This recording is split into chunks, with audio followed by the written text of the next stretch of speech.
ఎందుకు విడిపోవాలి, ఎందుకు పడిపోవాలి, ఎందుకు విడిపోవాలి, ఎందుకు పడిపోవాలి. ఇన్నాళ్ళు కలిసిమెలిసి తెలుగులంతా జీవించి ఇప్పుడెందుకు విడిపోవాలి, ఇప్పుడెందుకు విడిపోవాలి, ఎందుకు విడిపోవాలి, ఎందుకు పడిపోవాలి, ఎందుకు విడిపోవాలి, ఎందుకు పడిపోవాలి. ఇన్నాళ్ళు కలిసిమెలిసి తెలుగులంతా జీవించి ఇప్పుడెందుకు విడిపోవాలి, ఇప్పుడెందుకు విడిపోవాలి, ఎందుకు విడిపోవాలి, ఎందుకు పడిపోవాలి.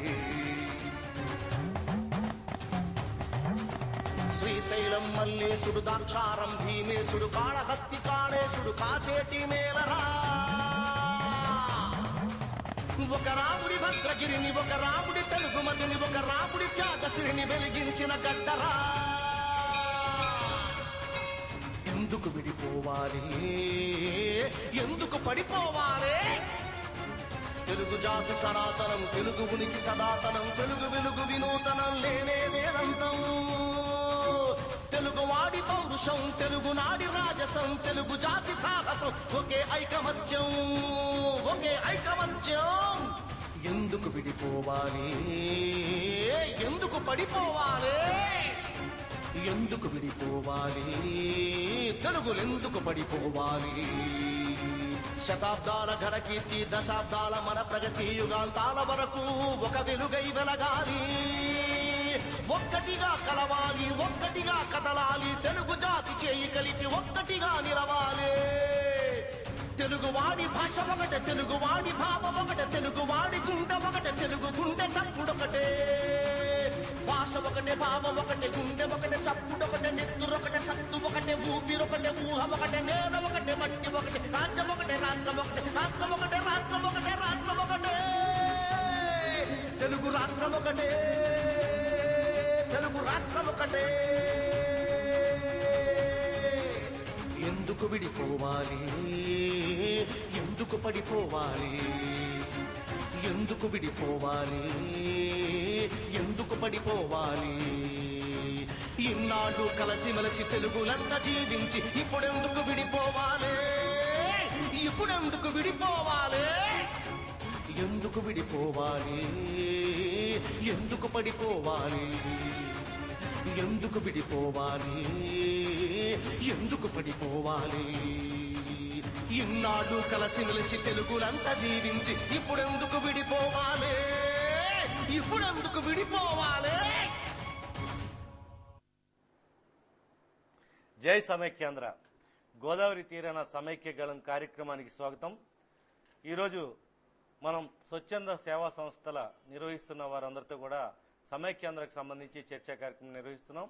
ఈ చర్చా కార్యక్రమానికి విచ్చేసిన వారిలో విప్పర్తి రామలక్ష్మి గారు, కేర్ ఎడ్యుకేషన్ సర్వీస్ ఆర్గనైజేషన్ నిర్వాహకురాలు, చెవిటి మూగ మానసిక వికలాంగులకి ప్రత్యేక పాఠశాల నిర్వహిస్తున్నారు. దాదాపుగా 2 దశాబ్దాలుగా ఈ సేవా రంగంలో ఆవిడ సేవలు అందిస్తున్నారు రామలక్ష్మి గారు. అదేవిధంగా కె ఉషారాణి గారు, భారతీయ మనో వికాస కేంద్రం ఫౌండర్గా ఉన్నారు. ఆవిడ కూడా దాదాపుగా ఈ ఫీల్డ్లో 2 దశాబ్దాలుగా సర్వీసు వివిధ సెక్టార్స్లో అందించిన వ్యక్తి. మనందరికీ తెలుసు, గుబ్బల రాంబాబు గారు స్వర్ణాంధ్ర వృద్ధాశ్రమ నిర్వాహకులు, ఎన్టీఆర్ ట్రస్ట్ అవార్డు గ్రహీత. ఆయన కూడా ఈ కార్యక్రమానికి విచ్చేయడం జరిగింది. మేడా గురుదత్ ప్రసాద్ గారు అందరికీ తెలుసు, స్వచ్ఛంద సేవా సంస్థ కార్యక్రమాల్లో చురుగ్గా ఉండడమే కాదు, ఫౌండర్ యాక్షన్ స్వచ్ఛంద సేవా సంస్థని స్థాపించి దాదాపు 2.5 దశాబ్దాలుగా సేవలు అందిస్తున్నారు. కోస్టల్ ఏరియా డిజాస్టర్ మిటినేషన్ ఎఫర్ట్స్ అనే సంస్థకు కూడా ఆయన ఎగ్జిక్యూటివ్ సెక్రటరీగా కూడా ఉన్నారు. 2003, 2004లో ఐక్యరాజ్య సమితి అవార్డు గ్రహీతగా కూడా ఉన్నారు. వీరందరూ కూడా ఈ ఛానల్కి రావడం చాలా సంతోషదాయకం. అదేవిధంగా మనకి ఈ చర్చా కార్యక్రమానికి విశ్లేషణని యథావిధిగా ప్రగళ్లపాటి ప్రతాప్ గారు అందిస్తారు. ముందుగా మనం ఉషారాణి గారి దగ్గర నుంచి ఈరోజు చర్చా కార్యక్రమం ప్రారంభిద్దాం. నమస్కారం అండి ఉషారాణి గారు. ఎట్లాంటి భావాలు ఉన్నాయి, ఈ రాష్ట్ర విభజన మీద మీ అభిప్రాయం ఏంటి, ఏ విధంగా ఫీల్ అవుతున్నారు? స్వచ్ఛంద సేవా సంస్థలు అంటే ఇది ప్రజలతో మమైకమై చేసే సంస్థలుగా మీరు అందరూ ఉన్నారు. వాటికి ఆర్గనైజేషన్స్ కి మెయిన్ లీడర్స్ మీరు ప్రజలతో అన్ని రకాల భావాలు పంచుకుంటుంటారు. వాళ్ళ బాధలు, ఆవేదన అంతా కూడా అర్థం చేసుకునే మనుషులు.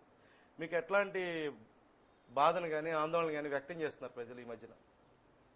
ముందైతే ఒక స్త్రీగా నేను చెప్తున్నానండి, ఒక తల్లి పిల్లలు విడిపోతే ఎంత వేదనకు గురవుతుందో, ప్రస్తుతం మన రాష్ట్రం ఇలా ముక్కలైపోతుంది అంటే పర్సనల్గా ప్రతి ఒక్కరు అదే బాధను వ్యక్తం చేస్తున్నారు. ఎందుకంటే మనం 64 ఏళ్ళు అయిపోయింది ఆల్రెడీ మన స్వతంత్రం వచ్చి, ఇప్పటి వరకు కలిసిమెలిసి ఉన్నాం. ఒక యూనివర్సల్ ట్రేడ్ లెవెల్లో దాన్ని హైదరాబాద్ని మనం నిర్మించుకున్నాం. ఇప్పుడు సడన్గా ఒక 3 years నుంచి ఎలిగేషన్స్ అన్నీ వచ్చి విడిపోదాం అంటే ఆల్డా సడన్ విడిపోవడానికి వాళ్ళు ప్రిపేర్ అయ్యి ఉన్నారు కనుక గొడవలు స్టార్ట్ చేసుకున్నారు. మనం లేవు కనుక మానసిక వ్యధ అనేది చాలా ఎక్కువగా వస్తుంది ప్రతి ఒక్కళ్ళని. ఈవెన్ మా విషయంలో చెప్పాలంటే మేము మానసిక వికలాంగులతో వర్క్ చేస్తున్నాను. వాళ్ళల్లో కూడా ఈ సమైక్యాంధ్ర అనేది వాళ్ళకు కూడా అర్థమైపోతుంది. ఎందుకంటే ఒక మానసిక వికలాంగుడు అంటే డెఫ్ అండ్ డమ్ అవ్వకండి, నార్మల్ మెంటల్ ఎబిలిటీ ఉంటుంది. మా పిల్లలకి వచ్చేటప్పటికి నార్మల్ స్థాయి కంటే తక్కువ మెంటల్ ఎబిలిటీ ఉంటుంది. వీళ్ళకి ఐక్యూ లెవెల్స్ చాలా తక్కువగా ఉంటాయి. వీళ్ళకి కూడా తెలిసిపోతున్నాయి ఇలాంటి విషయాలు. ఉషారాణి గారు, ఇంత మానసిక వికలాంగులకు కూడా అర్థమవుతున్న ఈ ఉద్యమ తీవ్రత మన నేతలకు ఎందుకు అర్థం కావటం లేదు? అది వాళ్ళు తెలుసుకోవాలండి. వాళ్ళ ఓను అవసరాల కోసం, వాళ్ళ ఓను వీటి కోసం అయితే దీన్ని ఇలాగ స్ప్రెడ్ చేస్తున్నారేమో. మనం నిజాయితీగా మనం సమైక్యంగా ఉండాలి అనుకునేటప్పుడు కొన్ని వదులుకోవాలి.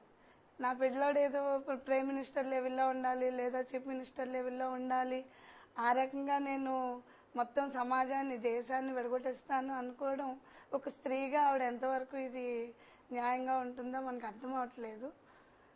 ఫర్దర్గా చెప్పాలంటే మాత్రం ఇవి మాలాంటి స్త్రీలకైతే మాత్రం చాలా ఇబ్బందికరంగా ఉంటుంది.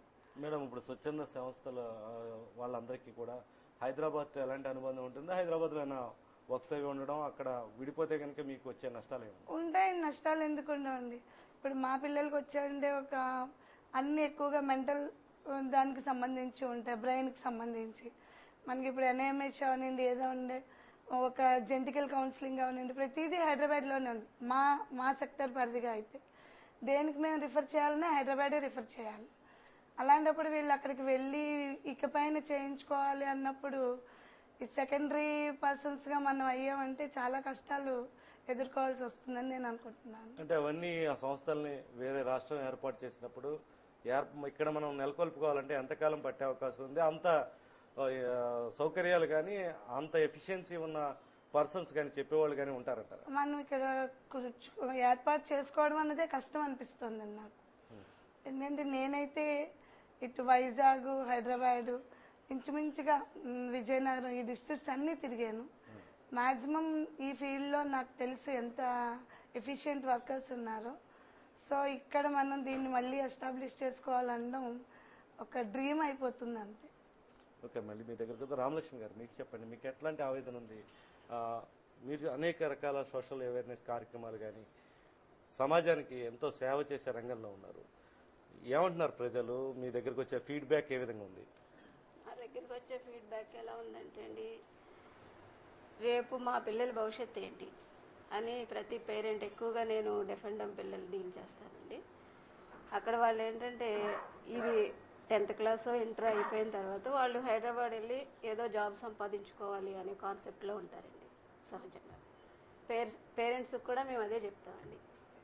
ఇప్పుడు ఇది విడిపోవడం వల్ల ఇప్పుడు వాళ్ళకి ఫ్యూచర్ ఏంటి అనేది కూడా చాలా ప్రశ్నార్థకంగా ఉందండి. ఇంకా వాళ్ళకి వేరే ఆల్టర్నేట్ లేదండి. ఎందుకంటే మనం అలాంటి వనరులు మనం ఇక్కడ ఈ ప్రాంతంలో మనం దాన్ని డెవలప్ చేసుకోలేదు. అంటే తప్పు ఎవరిది అంటారు ఇందులో? నాయకులదా, పార్టీలదా, లేకపోతే ప్రజలదా? ఎవరిది తప్పు? తప్పు ఎవరిది అనేది నేను చెప్పలేను కానండి, మనం దాని మీద ముందు చూపుతో లేవనేసి నేను అంటానండి. ఇప్పుడు చేయాల్సిన స్టెప్, మనం వేయాల్సిన స్టెప్ ఏంటి? ఉద్యమం ఇంకా పెరిగితే బాగుంటుంది అనుకుంటున్నారా? ఈ ఉద్యమ తీవ్రత పెరిగే కొద్దీ ప్రజల్లో కూడా ఇబ్బందులు పడే పరిస్థితి ఉంది. మీరు ఎట్లాంటి సలహా ఇస్తారు? సహజంగా అందరూ ఇబ్బంది పడుతున్నామండి ప్రస్తుతానికి. ఇప్పుడు ప్రతి వర్గం నుంచి కూడా ఇబ్బందులు పడుతూనే ఉన్నాయండి. కాకపోతే ఏంటంటే అందరం కలిసి ఉండటం వల్ల మనకి మరి ముఖ్యంగా మా డెఫ్ అండ్ డమ్ పిల్లలకి ప్రయోజనం ఎక్కువ కలుగుతుంది. సుమారు ఎంతమంది ఇద్దరు కూడా లీడ్ చేస్తున్నారండి డెఫ్ అండ్ డమ్ పిల్లలు? కానీ చెవిటి మూగా మాది పిల్లలు మానసిక వికలాంగండి. నియర్లీ 50 మెంబర్స్ ఉంటారు నా దగ్గర. ఒక 3 అసిస్టెంట్స్ ఉన్నారు. వాళ్ళతోనే నేను రన్ చేస్తున్నాను. మీ దగ్గర నా దగ్గర ఓన్లీ 15 మెంబర్స్ అండి, 15. నాదేంటంటే తక్కువ మంది పిల్లలు ఉంటే వాళ్ళల్లో ఎక్కువ డెవలప్మెంట్ వస్తుంది అనేసి నేను స్ట్రెంత్ కోసం ఆలోచించాను. వీటికి సంబంధించి హైదరాబాద్లో ఇప్పుడు మేడం చెప్పారు, అట్లాంటివి ఇంకా ఏమేమి ఉన్నాయని ఆవిడ మర్చిపోయినవి ఏమైనా ఉన్నాయా? ఇంకా సంస్థలు ఎట్లాంటివి ఉన్నాయి మీకు? ఇప్పుడు ఏదైనా సార్, ఇప్పుడు మా స్వచ్ఛంద సంస్థలు యొక్క ఫైల్ మూవ్ అవ్వాలంటే ఫస్ట్ మన గోదావరి జిల్లా అంటే ఈ జిల్లా నుంచి, ఏ జిల్లా నుంచి అయినా కానీ ముందు హైదరాబాద్ వెళ్ళాలి. ఇప్పుడు ఇది మన రాష్ట్రం మనది అని ఇంతవరకు మనం అనుకున్నామండి. ఇప్పుడు ఇది విడిపోతే వేరే రాష్ట్రానికి వెళ్తున్నాము అనేది ఒక బాధ. రెండోది, అలాంటిది మనం ఇక్కడ ఎస్టాబ్లిష్ చేసుకోవాలంటే చాలా టైం పడుతుంది. మళ్ళీ మీ దగ్గరికి వద్దాం. గుబ్బలరాంబాబు గారు మీరు చెప్పండి, ఎట్లాంటి ఆవేదన ఉంది? మనం ఇప్పుడు వేయాల్సిన స్టెప్స్ ఏంటి? ఉద్యమ తీవ్రత ఏ స్థాయికి పెరగాల్సిన అవసరం ఉంది? ఆల్రెడీ చాలా పెద్ద స్థాయిలోనే 13 జిల్లాల్లో సీమాంధ్ర ప్రాంతాల్లో ఉద్యమం ఉవ్వెత్తున ఎగిసిపడుతుంది. దాదాపు 50 రోజులు దాటింది. ఈ నేపథ్యంలో నాయకులు ఇప్పుడిప్పుడే కళ్ళు తెరుస్తున్నారు. మంత్రులు కావచ్చు, ఎంపీలు కావచ్చు, ఎమ్మెల్యేలు కావచ్చు. వాళ్ళు కొంత ఒత్తిడి తీసుకొచ్చే ప్రక్రియను కొద్దిగా నిన్న మొన్నటి నుంచి కూడా స్టార్ట్ చేశారు. ఇవేమైనా ఫలితాలు ఇచ్చే అవకాశం ఉందా? ఉద్యమం ఏ విధంగా వెళ్లాల్సి ఉంది? ఖచ్చితంగా మన నాయకులు, సీమాంధ్రకు చెందిన నాయకులు ఇక్కడ సీమాంధ్ర ప్రజలకు సంబంధించిన భావోద్వేగాలని ముందుగా స్మెల్ చేయకపోవడం వల్లే ఈ విభజన జరిగిందనేది నా అభిప్రాయం. ఇప్పుడు 50 రోజుల తర్వాత కూడా ఇంకా మరింత ఈ ఉద్యమం మరింత ఉధృతం కావాల్సిన అవసరం ఉందనేది నా అభిప్రాయం. ఎందుకంటే దీన్ని మనం నేషనల్ మీడియా ద్వారా కాంగ్రెస్ అధిష్టానాన్ని, ఈ దేశం తాలూకు అధినాయకత్వానికి సీమాంధ్ర ప్రజల వాణిని మరింత బలంగా వినిపించినప్పుడే దీని మీద వాళ్ళ పునరాలోచనకి వచ్చే అవకాశం ఉందనేది. ఆల్రెడీ నేషనల్ మీడియా చాలా తక్కువ చూపించుతుంది, ఈ ఉద్యమాన్ని పక్కన పెట్టిందనే వాదనని ఏపీఎన్జీ వాళ్ళు తీసుకురావడం జరిగింది. వాళ్ళు ఆందోళన వ్యక్తం చేశారు. ఆ మీడియా పని చేయాలంటే కనుక ఎఫెక్టివ్గా వాళ్ళు జాతీయ కాంగ్రెస్ దృష్టికి తీసుకువెళ్ళడానికి, ప్రభుత్వం దృష్టికి తీసుకువెళ్ళడానికి ఆ మీడియా పని చేయాలంటే మీ దగ్గర ఉన్న సొల్యూషన్స్ ఏంటి? ఖచ్చితంగా జాతీయ మీడియాని మనం ప్రభావితం చేయాలంటే మన సీమాంధ్ర ప్రాంతంలో ఉన్నటువంటి ఎంఎస్ఓలు అందరూ కూడా, కేబుల్ ఆపరేటర్స్ అందరూ కూడా ఆయా ఛానల్స్ని ఈ రోజు నుంచి అయినా నిలుపుదల చేసి ఆయా ఛానల్స్, జాతీయ ఛానల్స్ యాజమాన్యానికి ఒక స్పష్టమైనటువంటి ఒక ప్రతిఘటన మనం పంపించాల్సిన అవసరం ఉంది. గతంలో తెలంగాణ ఉద్యమం జరిగినప్పుడు కూడా టీఆర్ఎస్ నాయకులు కానివ్వండి, అలాగే ఆ ఉద్యమ నాయకులందరూ కూడా మన రాష్ట్ర మీడియాతో పాటు జాతీయ మీడియాను కూడా వాళ్ళు బెదిరించి, వాళ్ళు బ్లాక్మెయిల్ చేసి మీరు ఐటమ్స్ ఇవ్వకపోతే మేము ఇక్కడ ఆపేస్తామని ఆపేశారు కూడా. జాతీయ మీడియా ఛానల్స్ని ఎంఎస్ఓలు ఆపినప్పుడే తెలంగాణ ఉద్యమం తాలూకా తీవ్రత జాతీయ మీడియాలోకి వెళ్ళి కాంగ్రెస్ అధిష్టాన దృష్టిని వాళ్ళు ఆకర్షించుకున్నారు. నేను ఈ వేదిక నుంచి మన సీమాంధ్రలో ఉన్నటువంటి ఎంఎస్ఓలందరికీ విజ్ఞాపన చేస్తున్నాను. మనం కూడా ఏవైతే జాతీయ ఛానల్స్ మనం రిలే చేస్తున్నామో మన లోకల్ కేబుల్స్ ద్వారా అవన్నిటిని నిలువరించి ముందు వాళ్ళ ప్రసారాలన్నీ ఆఫ్ చేసి ఆయా యాజమాన్యాలకి మనం ఒక స్పష్టమైనటువంటి ఒక వార్నింగ్ ఇచ్చి మా ఉద్యమాన్ని, మా సీమాంధ్ర ప్రజల భావోద్వేగాలని మీరు ప్రజ్వరింపజేయలేకపోతున్నారు కాబట్టి మేము ఛానల్స్ని ఆపుతున్నామని ఒక స్పష్టమైనటువంటి ఒక ప్రతిఘటన మనం వాళ్ళకి పంపించినప్పుడు ఖచ్చితంగా జాతీయ మీడియా మన మీద దృష్టి పెడుతుంది. ఎందుకంటే మన గతంలో 1-2 ఛానల్స్ చేసినవి బీబీసీ చేసింది, కానీ అంత ఎఫెక్టివ్గా లేదు. బీబీసీ ఈ సీమాంధ్ర ఉద్యమం మీద ఒక ప్రజెంటేషన్ చేసింది. ఏంటి ఉద్యమం ఇన్ని రోజులు జరుగుతుంది, కోట్లాది మంది ప్రజలు వీధుల్లోకి వచ్చేస్తున్నారు, ఏంటి దీంట్లో ఔన్నత్యం చెప్పేసి ఒక ప్రజెంటేషన్ ఇచ్చింది. కానీ ఒక రోజు సరిపోదు, ఒక ఛానల్ సరిపోదు. మిగతా నేషనల్ మీడియా, వరల్డ్ మీడియా కానివ్వండి, అవన్నీ దృష్టిని మరల్చాలంటే ఎంఎస్ఓలు చేయాలి. నేను CCC యాజమాన్యాన్ని కూడా రిక్వెస్ట్ పెడుతున్నాను ఈ వేదిక మించి. ఖచ్చితంగా ఎంఎస్ఓలతో ఒక ప్రత్యేకమైనటువంటి ఒక సమావేశం ఏర్పాటు చేసి దీని మీద ఒక నిర్ణయం తీసుకుంటే మనం జాతీయ ఛానల్స్ని ప్రభావితం చేయగలం అనేది నా నమ్మకం. ఓకే, మళ్ళీ మీ దగ్గరికి వద్దాం. గురుదత్ ప్రసాద్ గారు, మీరు చాలా సీనియర్ ఈ రంగంలో, స్వచ్ఛంద సేవా రంగంలో ఎంతకాలం నుంచి సర్వీస్ యాక్టివిటీస్ అవి చేస్తారు. మీరు ఎట్లాంటి ఫీలింగ్స్తో ఉన్నారు? మీకు వచ్చే ఫీడ్బ్యాక్ ఏంటి? రాష్ట్ర విభజన జరిగితే కనుక పరిణామాలు ఏ విధంగా ఉంటాయి అన్న ఆందోళన మీలో ఉంది? ప్రాథమికంగా ఇది కాంగ్రెస్ వర్కింగ్ కమిటీ తీసుకున్నటువంటి అనిశ్చిత నిర్ణయం. ఈ నిర్ణయం వల్ల ఈ రోజున రాష్ట్రంలో ఉన్నటువంటి ప్రజలందరూ కూడా చాలా ఇబ్బందికి లోనవుతున్నారు. ముఖ్యంగా ఈ విభజన జరిగితే ఏ విధమైన పరిణామాలు వస్తాయి రాష్ట్రంలో అన్నటువంటి ఆలోచన లేకుండా త్వరితగతిన తీసుకున్నటువంటి ఒక రాజకీయ నిర్ణయం ఇది. నా ఉద్దేశ ప్రకారం it is my personal opinion. Congress working committee ఈ విధమైన నిర్ణయం తీసుకోవటం వలన దాని తర్వాత జరిగే పరిణామాలను ఎవరో కూడా మీరు ఆలోచించినటువంటి సందర్భం లేదు. ముఖ్యంగా ఇప్పుడు ఒక కుటుంబంలో ఉన్నటువంటి అన్నదమ్ములు విడిపోవాలనుకున్నప్పటికీ కూడా వాళ్ళకు ఉన్నటువంటి ఒక 50 ఎకరాల ఆస్తి ఉన్నప్పటికీ కూడా ఆస్తిని సమానంగా పంచుకోవడానికి బౌండరీస్ చేసుకుని సగం సగం చేసుకుని ఇది నీది ఇది నాది అని ఆలోచించుకుని తర్వాత రిజిస్ట్రేషన్కి వెళ్తారు. అటువంటిది లేకుండా ఇక్కడ సిడబ్ల్యూసీ 1 అవర్లో దీన్ని విభజన చేసేస్తున్నామన్నారు. శ్రీకృష్ణ కమిటీ ఇచ్చినటువంటి నివేదికలో ఉన్నటువంటి అంశాలు ఎక్కడెక్కడ కనపడలేదు. అన్నిటికన్నా ముఖ్యమైనటువంటి విషయం ఏంటంటే ఈ విధమైన నిర్ణయం తీసుకోవడం వలన ముఖ్యంగా విద్యార్థులు బాలలో నాశనం అయిపోతున్నారు. వచ్చే కాలంలో ముఖ్యంగా అందరికన్నా ఎక్కువ దెబ్బ తగిలేది విద్యార్థులకి బాలలకి. రెండోది రైతులు ఉన్నారు, తప్పకుండా ఉన్నారు. చాలా మంది ఈ రోజున ఉద్యమకారులందరూ కూడా సమైక్యాంధ్ర గురించి పాటుపడేటువంటి ఉద్యమకారులందరూ కూడా హైదరాబాద్ సిటీ గురించి మాట్లాడుతున్నారు. కానీ ఒకవేళ హైదరాబాద్ సిటీని పక్కన పెడితే హైదరాబాద్ సిటీ మనకు అవసరం ఉంది. ఈ రోజున 76% రెవెన్యూ వచ్చేటటువంటి హైదరాబాద్ సిటీని వదిలడానికి మేము సముఖంగా లేము. ఎందుకంటే ఇక్కడ ఉన్నటువంటి అందరూ కూడా అక్కడికి వెళ్ళి అనేక రకాలైనటువంటి కార్యక్రమాలు బిజినెస్లు చేసి ఈ రోజున హైదరాబాద్ని ఒక దేశంలోనే ఒక ప్రధానమైనటువంటి నగరంగా తీర్చిదిద్ది ఇక్కడ ఉన్నటువంటి పిల్లలందరూ కూడా అక్కడికి ఉద్యోగాలు చేసుకోవాలనేటువంటి ఆలోచన వస్తుంది. రెండోది రైతులు ఇక్కడ సాగునీరు అదేవిధంగా త్రాగునీరు లేకుండాను ఈ రోజున పోలవరం ప్రాజెక్ట్ కడుతున్నారు అంటే కొన్ని 100 కోట్లు ఆల్రెడీ ఖర్చు పెట్టారు ఈ పాటికి. మరి ఈ రోజున అక్కడి నుంచి తెలంగాణ సపరేట్ మేము నీరు ఇవ్వము అనేటువంటి కండిషన్ తోటి అవన్నీ చర్చించకుండానే వీళ్ళు మేము ఇచ్చేస్తున్నాం అని చెప్తే రేపు పొద్దున ఇచ్చిన తర్వాత నీరు ఇవ్వమంటే ఇక్కడ ఉన్నటువంటి పోలవరం ప్రాజెక్ట్ పోతుంది. ఇక్కడ ఉన్నటువంటి రైతులందరూ కూడాను ఈ రోజున మార్జినల్ ఫార్మర్స్ సన్నకారు రైతులందరూ కూడా ఈ రోజున వాళ్ళకి నీరు లేకపోతే ఇప్పుడే అంత మాత్రానే వర్షాలు పడుతున్నటువంటి సందర్భంలో అసలు నీరే అందకపోతే వాళ్ళు పంటలు పండింది. మైగ్రేషన్ అనేది స్టార్ట్ అవుతుంది. మేనిఫెస్టేషన్ ఆఫ్ ద ఇష్యూ అన్నది చాలా ఇంపార్టెంట్. ఇక్కడ ఈ సమస్య వలన వచ్చే పరిణామాలను మనం ఇక్కడ ఆలోచించవలసినటువంటి విషయం ఉంది. మార్జినల్ ఫార్మర్స్ అందరూ కూడా నగరాలకి మైగ్రేట్ అయిపోతారు. అక్కడ కూలి పనులు చేసుకుంటానికి ఉంటారు. వాళ్ళ పిల్లలు ఈ రోజున చదువుకున్నటువంటి పిల్లలు చదివించలేనటువంటి స్తోమత లేక రేపొద్దున బాల కార్మికులుగా తయారయ్యేటువంటి పరిస్థితి ఉంది. ఈ రోజున మార్జినల్ ఈవెన్ శ్రీకృష్ణ కమిటీ నివేదికలో కూడా మనకి ఇచ్చింది ఏంటంటే ఇక్కడ కూలి పనులకి మార్జినల్ ఫార్మర్స్ అందరూ కూడా కూలి పనులకు వెళ్ళేటువంటి స్థాయి వస్తుంది అనేటువంటి పరిస్థితి తీసుకొచ్చారు. అదే ఇటువంటి అంశాలన్నింటినీ విద్యుత్ ఏ విధంగా ఉండాలి, మనకి అది ఏ విధమైన పంపిణీ జరగాలి, వరల్డ్ బ్యాంక్ ఇచ్చినటువంటి మనకు అప్పులు ఏ విధంగా తీర్చాలి, ఏ విధంగా తీర్చుకోవాలి, ఈ అంశాలన్నీ ఎక్కడా కూడా చర్చించకుండా ఒక్క 1 అవర్లో ఈ తీసుకున్న నిర్ణయాన్ని మట్టుకుని అయితే తీవ్రంగా వ్యతిరేకిస్తారు. అంటే 4 ఏళ్ల నుంచి జరుగుతుంది ఈ ఉద్యమం కానీ డిస్కషన్స్ కానీ జరుగుతున్నాయి.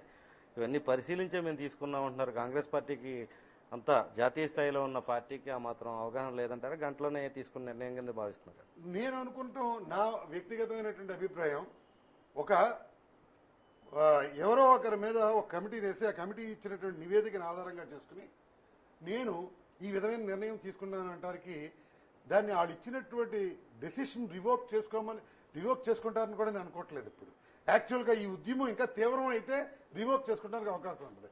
శ్రీకృష్ణ కమిటీలో వాళ్ళు పొందుపరిచిన ఒక అంశాన్ని ఈ కమిటీలో డిస్కస్ చేశారో చెప్పమనండి.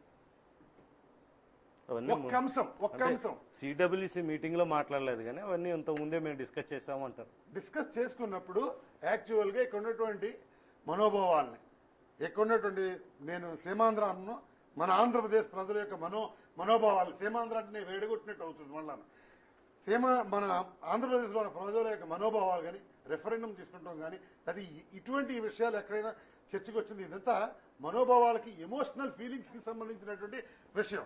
ప్రజల యొక్క మనోగతాన్ని తెలుసుకున్నటువంటి సందర్భాలు ఎక్కడన్నా ఉన్నాయా? అండ్ మంత్రులకి కానీ కొంతమంది ఎంపీలకు కానీ ముందే విషయం తెలుసు అన్నది సోనియా కూడా ఆ రోజు చెప్పడం జరిగింది. ఇవన్నీ కూడా చెప్పడం జరిగింది. వాళ్ళందరూ తల ఊపేశారు అన్నది అందరికీ బహిరంగ సత్యము. అయితే ఇప్పుడు యూటర్న్ తీసుకున్నారనుకోండి ఆ విషయంలో మంత్రులు మాకు తెలియదు అంటున్నారు. ఆఖరికి సీఎం బొత్స సత్యనారాయణ కూడా మాకేం తెలియదు అన్న యూటర్న్ ప్రజల ఉద్యమ వేడికి ఆ విధంగా మాట్లాడుతున్న సందర్భం కనిపిస్తుంది. ఈ నేపథ్యంలో ఇష్యూ సాల్వేషన్కి మీ దగ్గర ఉన్న పరిష్కారం ఏంటి? ఇది యాక్చువల్గా రాజకీయ నాయకులందరూ కూడా ఒకప్పుడు ఏమనుకున్నారంటేనండి, ఇది ఒకటి ఇక్కడ జరిగిన విషయం ఏంటంటే తెలంగాణలో ఉన్నటువంటి మాకు సపరేట్ తెలంగాణ కావాలి అనుకుని ఉద్యమిస్తున్నటువంటి తెలంగాణ ప్రజలకి మనం సైమల్టేనియస్గా కౌంటర్ అటాక్ పూర్తి స్థాయిలో ఇవ్వలేకపోయాం ఆ రోజున. అందుచేత ఇక్కడ ఉన్నటువంటి రాజకీయ నాయకులు అందరూ కూడా ఏమనుకున్నారంటే ఇక్కడ సగం హాఫ్ హార్టెడ్గా ఉన్నారు ప్రజలందరూ.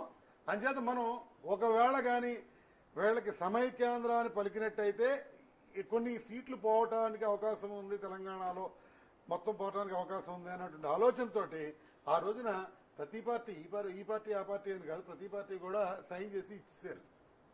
ఈ రోజున మరి ప్రజల ముందుకు ఎందుకు రాలేకపోతున్నారు అంటే రాజకీయ నాయకులు అదే కారణం. వాళ్ళు ఇదివరకు యాక్సెప్ట్ చేశారు కాబట్టి వాళ్ళు తప్పిదం జరిగింది కాబట్టి మీరు అన్నట్టు యూటర్న్ ఇప్పుడు తీసుకుంటున్నారు. సొల్యూషన్ మీద మీరు ఆలోచిస్తుండండి. మళ్ళీ మీ దగ్గరకు వద్దాం. ప్రతాప్ గారు, ఈరోజు కరెంట్ అఫైర్స్ ఏమంటున్నాయి? అసలు ఏపీ ఎన్జిఓల మీద ఇప్పుడు హైకోర్టు చేసిన కామెంట్స్ కావచ్చు, అదేవిధంగా తాజాగా ఢిల్లీలో జరుగుతున్న పరిణామాలు, రాష్ట్రపతిని ఉండవల్లి అరుణ్ కుమార్ లగడపాటి కలిసిన సందర్భం కావచ్చు, ఇతర అంశాలు. ఇప్పుడు కేబినెట్ నోట్ ప్రిపేర్ అయిందని షిండే ప్రకటించడం జరిగింది, అది పరిశీలిస్తున్నాం, హైదరాబాద్ పక్కనెట్టాం అంటున్నారు. దీని మీద ఏమంటారు? ఒక్కొక్క విషయంలో చూసుకుంటే ఇవాళ సీమాంధ్ర కాంగ్రెస్ నాయకులు తెలంగాణ కాంగ్రెస్ మంత్రులు కలిసి చర్చించుకున్నారన్నది ఒక వచ్చిన వార్త. కారణం ఇది ఇలాగ మనం అధిష్టానాన్ని ధిక్కరించి చేస్తున్నామేమోనని చెప్పి వాళ్ళు కూర్చుని ఈ సమస్య పరిష్కారాన్ని ఎలా చేస్తే బాగుంటుందని సీమాంధ్ర కాంగ్రెస్ మంత్రులు తెలంగాణ మంత్రులు కూడా కూర్చుని మాట్లాడుకున్నారు. పొద్దున్న బయటకు వచ్చి కూడా తెలంగాణ మంత్రులు మేము అపీల్ చేశాం, కలిసి ఉండొద్దు, మా బాధలు ఇది, మాకు వస్తున్న దాన్ని మీరు అడ్డుపడద్దు అని చెప్పి అపీల్ చేశామన్న విషయం కూడా బయటకు చెప్పారు.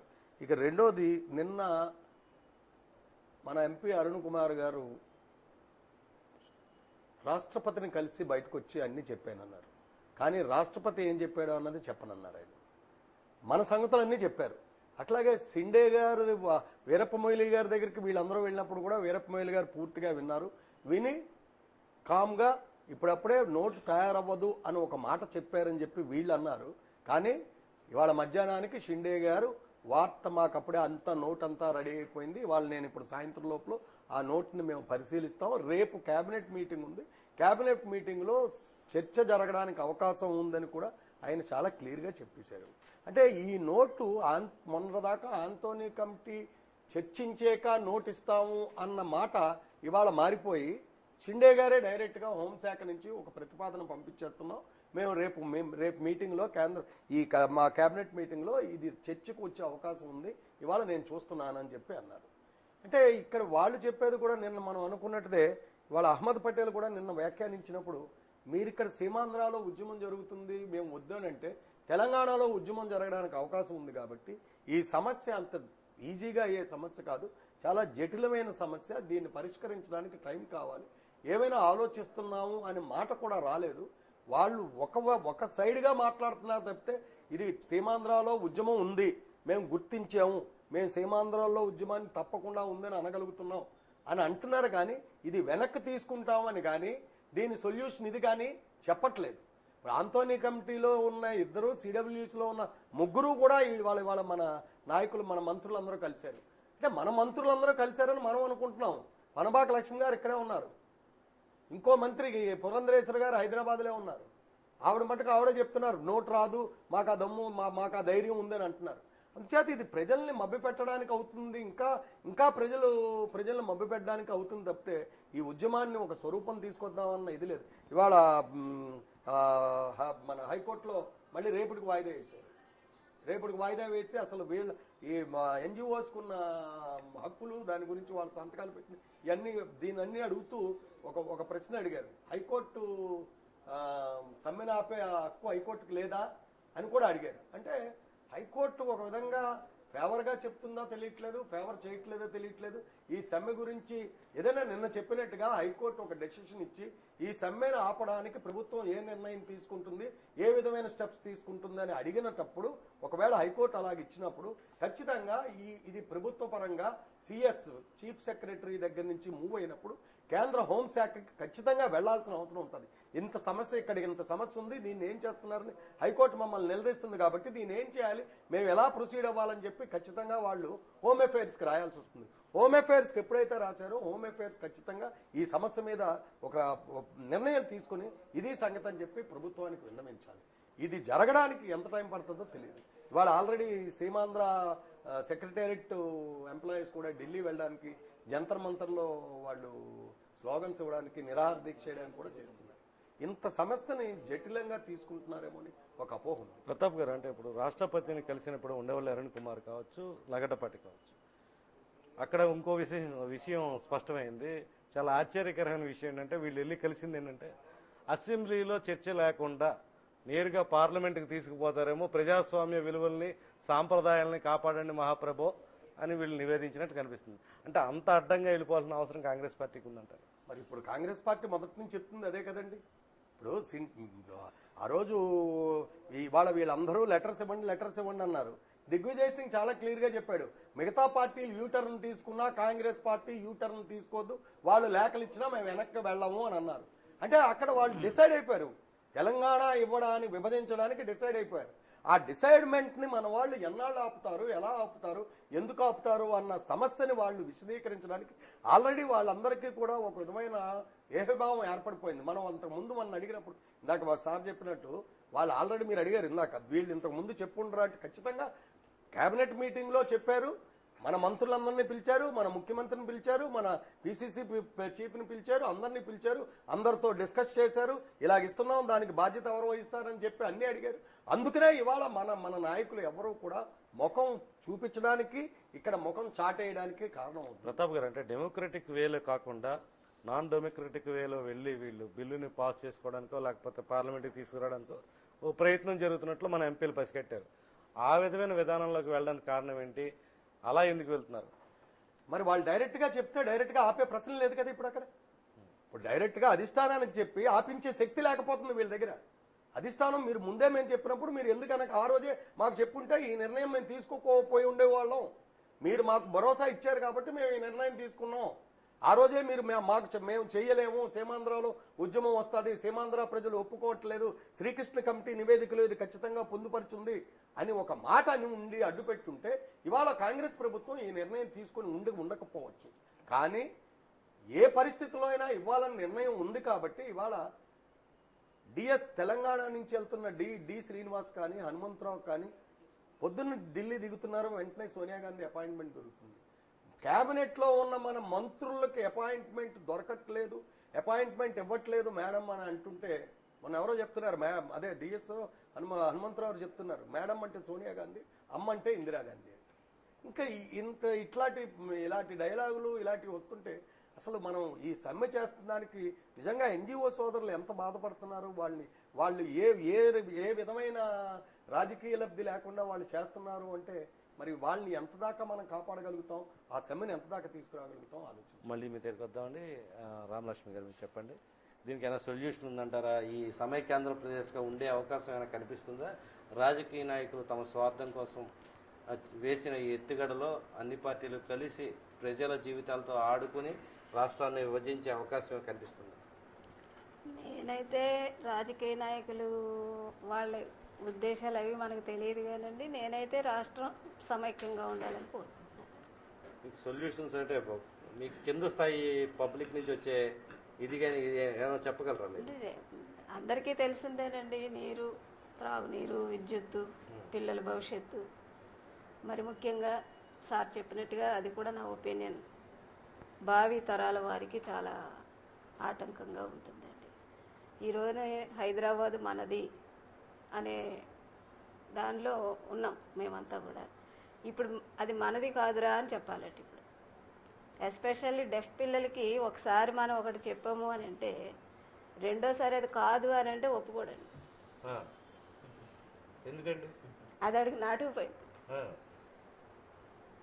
అంచేత అంతే అండి, అది మాదే అని అంటాడు ఇప్పటికి వచ్చి.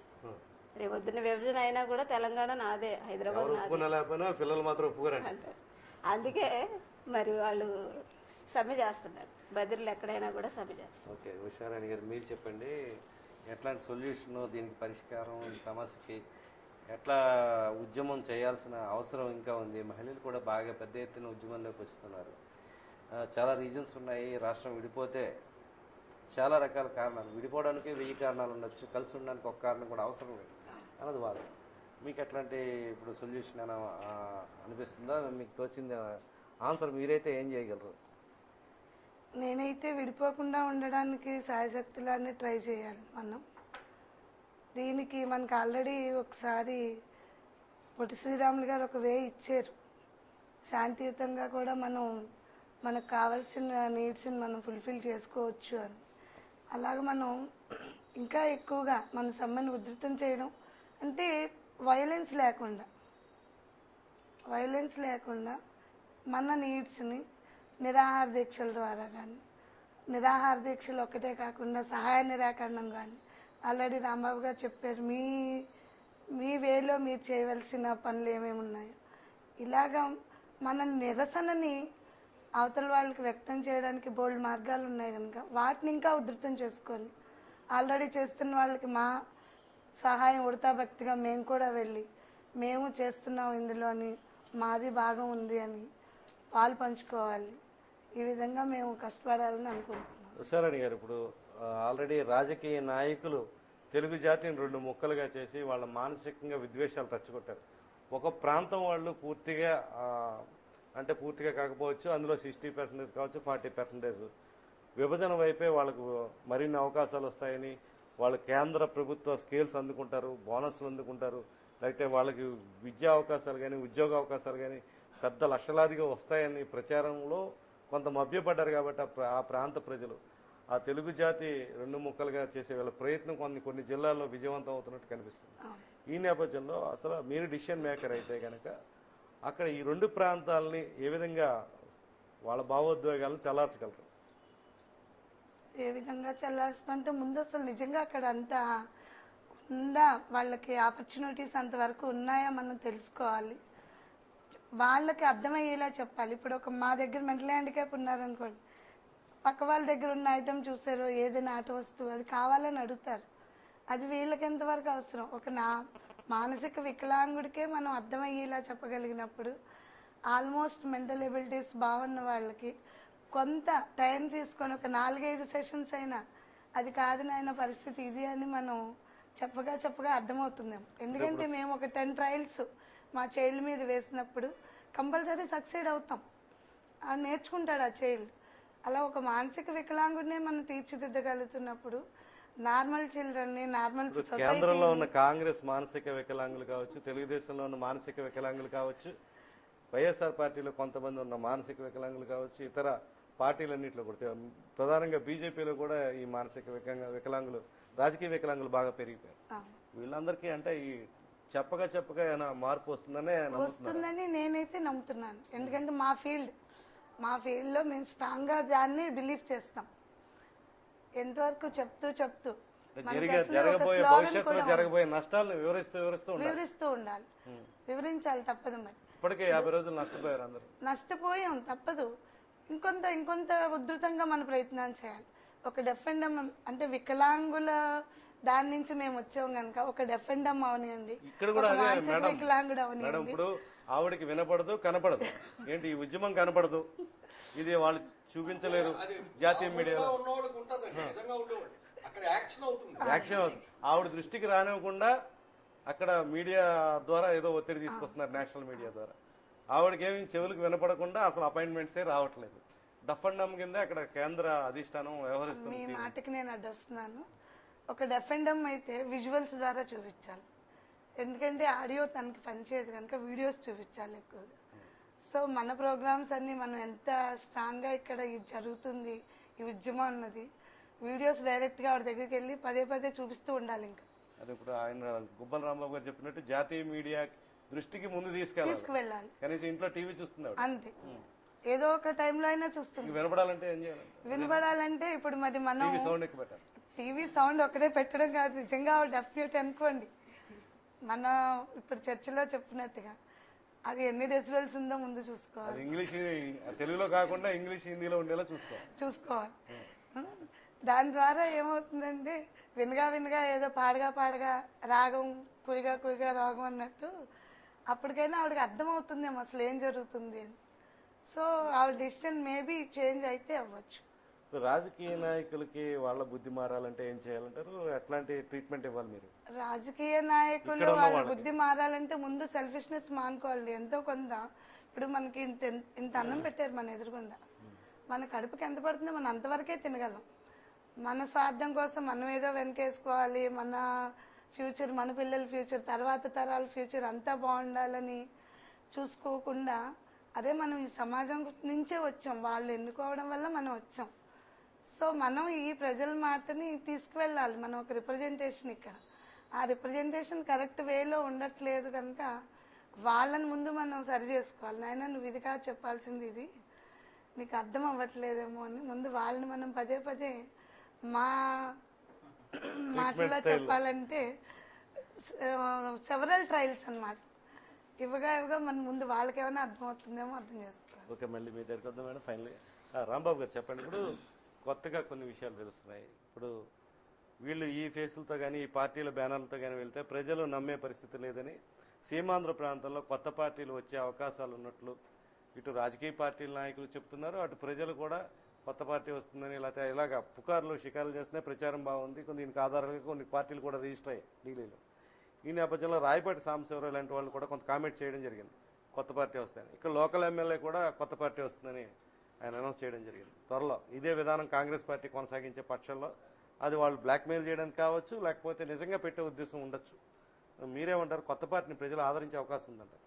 అంటే గతంలో మన రాష్ట్రంలో ఉన్నటువంటి ఎక్స్పీరియన్స్ మనం తీసుకుంటే, ఇదే తెలంగాణ ఉద్యమం, తెలంగాణ ప్రాంతంలో చెన్నారెడ్డి గారు ఒక పార్టీని పెట్టి అక్కడ పూర్తిగా స్వీప్ చేసిన సంఘటన మనం చూసాం. ప్రస్తుతం మన సీమాంధ్ర ప్రాంతంలో ఈ రాష్ట్ర విభజన వల్ల కాంగ్రెస్ కానివ్వండి, తెలుగుదేశం కానివ్వండి, పూర్తిగా ప్రజలు ఇదిని నమ్మకాన్ని కోల్పోయినాయి. అంటే చంద్రబాబు నాయుడు గారు రెండు కళ్ళ సిద్ధాంతం, కాంగ్రెస్ పార్టీ ఇందాక మన ఏదైతే మన గురుదత్ ప్రసాద్ గారు చెప్పారో, సీమాంధ్ర ప్రజల తాలూకా భావోద్వేగాలని మన రాజకీయ నాయకులు ఏమాత్రం కూడా స్మెల్ చేయకుండా, అంటే గమనించకుండా, అంటే తెలుసో తెలియదో పాపం వాళ్ళు అండర్ ఎస్టిమేట్ అయి ఉండొచ్చు. వీళ్ళు జూన్ 28 ప్రకటనకు ముందు మన రాష్ట్రానికి సంబంధించినటువంటి కేంద్ర మంత్రుల్ని, ఎంపీలని పిలిచి సోనియా గాంధీ గారు మేము రాష్ట్ర విభజన చేస్తున్నాం 30 జూన్ 30న దానికి ముందు మీటింగ్ జరిగింది. అప్పుడు చెప్పినప్పుడు వీళ్ళు అందరూ కూడా అమ్మ జీ హుజార్ అనేసి వచ్చేసారు. అసలు వీళ్ళందరూ ఆ రోజే వీళ్ళు కనీసంగా నేను ఒకటే అడుగుతున్నాను సీమాంధ్ర ప్రజాప్రతినిధుల్ని, మీరు శ్రీకృష్ణ కమిషన్ రిపోర్ట్ చదివారా? Srikrishna commission concluding report page number 496, page number 497 చాలా స్పష్టంగా ఈ రాష్ట్ర విభజన కానీ జరిగినట్లయితే సీమాంధ్ర తాలూకా ప్రజల భావోద్వేగాలు మనం అణచే విధంగా లేవు, చాలా విపరీతంగా ఉంటాయి. వాళ్ళ భావోద్వేగాలను మనం అణచడం మన వల్ల కాదు, వాళ్ళని సాటిస్ఫై చేయడం మన వల్ల కాదు. మీరు తెలంగాణ ఈ రాష్ట్ర విభజన జరిగి తెలంగాణ సెపరేట్ రాష్ట్రం ఇవ్వాలనుకుంటే హైదరాబాద్ని చూడండి, హైదరాబాద్తో కూడిన తెలంగాణను మట్టుకి సీమాంధ్ర ప్రజలు ఒప్పుకోరు. కాబట్టి ఈ రాష్ట్రాన్ని సమైక్య రాష్ట్రంగా ఉంచమని చెప్పేసి శ్రీకృష్ణ కమిషన్ రిపోర్ట్.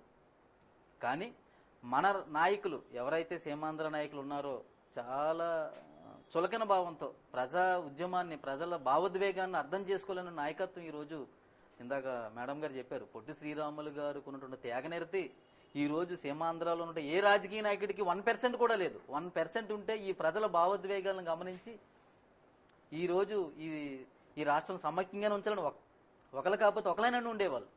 ఈరోజు 51 రోజుల నుంచి ఎన్జిఓలు వాళ్ళ జీతం లేక నడి రోడ్డు మీద రోజంతా ఉద్యమం చేస్తున్నారు. మరి సీమాంధ్ర నాయకులకి ఇది పట్టట్లేదు అనేది నేను అనుకుంటున్నాను.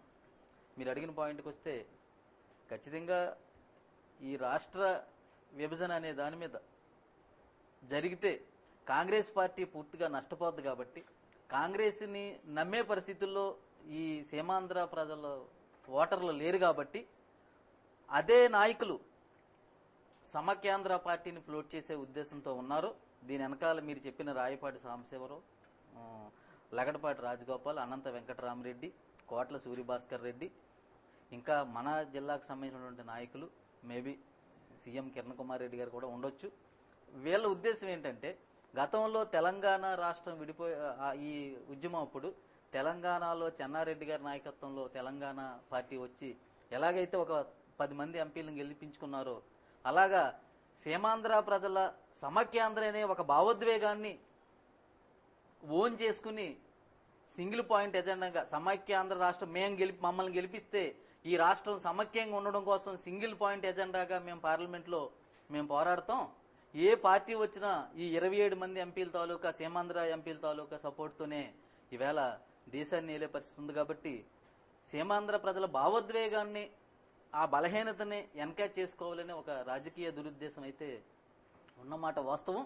సమైక్యాంధ్ర పార్టీ ఆల్రెడీ మన రాష్ట్ర రాజధాని హైదరాబాదులో ఎన్నికల కమిషన్ దగ్గర రిజిస్టర్ అయింది. ప్రస్తుతం ఢిల్లీలో రిజిస్ట్రేషన్ చేయించే పనిలో మన జిల్లాకు చెందినటువంటి ప్రజాప్రతినిధులు చాలా చురుగ్గా పాల్గొంటున్నారు. దీన్ని నమ్ముతారా ప్రజలు, విశ్వసిస్తారా? అంటే ప్రజల తాలూకా భావోద్వేగం ఎలా ఉంటుందంటే అండి, ఆ రోజుకి ఆ రోజు అంటే ఒక మన భవిష్యత్తుని కానీ మనం దృష్టిలో పెట్టుకుంటే అంటే మధ్యాంతరం వస్తే ఓకే ఈ వేళ్ళలో ఉంటారు, అది లాంగ్ టర్మ్ రేపు 2014 మే వరకు జరుగుతుందా?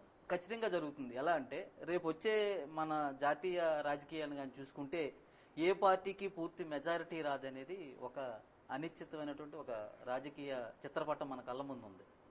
అలాంటప్పుడు మనం సమైక్యాంధ్రకి ఓటేస్తే, సమైక్యాంధ్ర పార్టీకి కానీ ఓటేస్తే, మన ప్రతినిధులు మనం గెలిపించుకుంటే మన ఎంపీలతో ఈ దేశ రాజకీయాల్ని శాసించవచ్చు అనే ఒక దృక్పథం ప్రజల్లో ఉంది. ఎందుకంటే గతంలో అనేక ఎక్స్పీరియన్స్లు ఉన్నాయి. ఇప్పటికేంటంటే ఉత్తరప్రదేశ్ని 4 డివిజన్లు చేయమని చెప్పేసి అసెంబ్లీ తీర్మానం జరిగిన తర్వాత కూడా ఎస్పీ అంటే సమాజ్వాదీ పార్టీ తాలూకా ఇన్ఫ్లుయెన్స్తో అది పార్లమెంట్లో బిల్లు రాకుండా చేసిన సంగతి మనం ఈ 5 yearsలో చూసినాం. మనం it is little bit experience.